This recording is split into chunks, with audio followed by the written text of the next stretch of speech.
एक बार की बात है, केरल के एक छोटे से शहर में सुल्तान नामक एक डरावना कब्रिस्तान था। ऐसा कहा जाता था कि उस कब्रिस्तान में विभिन्न प्रकार की अलौकिक शक्तियां रहती हैं। एक चांदनी रात को बिली, लूसी और रोहित, तीन दोस्त कब्रिस्तान के किनारे पर एकत्रित हुए। अचानक उनको कब्रिस्तान से भयानक फुसफुसाहट की आवाज़ सुनाई थी। आवाज़ कहाँ से आ रही है या देखने के लिए वे हाथ में टार्च लेकर सावधानी से कब्रिस्तान के गेट से अंदर घुसे। जैसे वे कब्रिस्तान में दाखिल हुए, हवा तेज चलने लगी। अचानक उन्होंने एक इंसान को एक मकबरे के पास टहलते हुए देखा। वो उदास और खोया हुआ दिखाई दिया। इसलिए बिली, लूसी और रोहित उसके पास आए और पूछा, कौन हो तुम और इतनी रात को यहाँ क्या कर रहे हो? तो उसने जवाब दिया कि मैं एक आत्मा हूँ और मेरा नाम अकबर है। अकबर ने उन्हें उस भयानक अभिशाप के बारे में बताया जो इस कब्रिस्तान के सभी आत्माओं को परेशान करता था। हर रात एक प्राचीन चुड़ैल जागती थी और कब्रिस्तान पर जादू करती थी और अकबर जैसी मासूम आत्माओं को अपने वश में कर लेती थी। अभिशाप को तोड़ने का एकमात्र तरीका था कब्रिस्तान के पीछे जंगल में एक पेड़ के नीचे छिपी हुई मंत्र पुस्तिका को ढूंढना और आधी रात से पहले उसे नष्ट करना।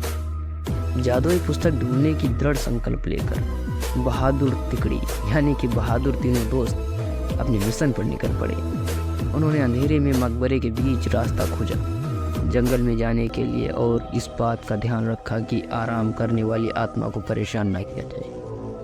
रास्ते में उन्हें बोन्स नामक एक शरारती छोटे कंकाल का सामना करना पड़ा, जो उन्हें जादू की किताब खोजने में मदद करने के लिए तैयार हो गया।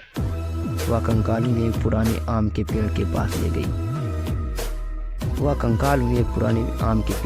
ले गया और कहा, इस पेड़ के पत्ते सब अपने पास रख लो।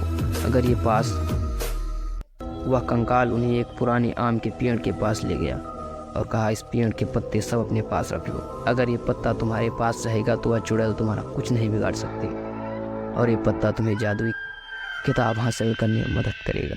यह कहकर वह कंकाल वापस कब्रिस्तान की तरफ चला गया।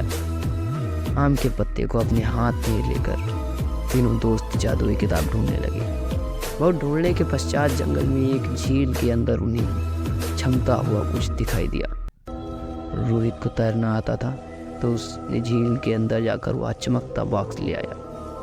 जैसे ही आम के पत्ते को बॉक्स से ऊपर रखा, वैसे ही बॉक्स खुल गया और चमकती हुई किताब बाहर निकल आई।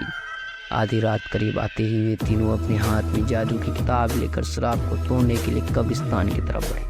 कब्रिस्तान में आकर वे किताब को खोले और एक प्राचीन मंत्र का पाठ किया।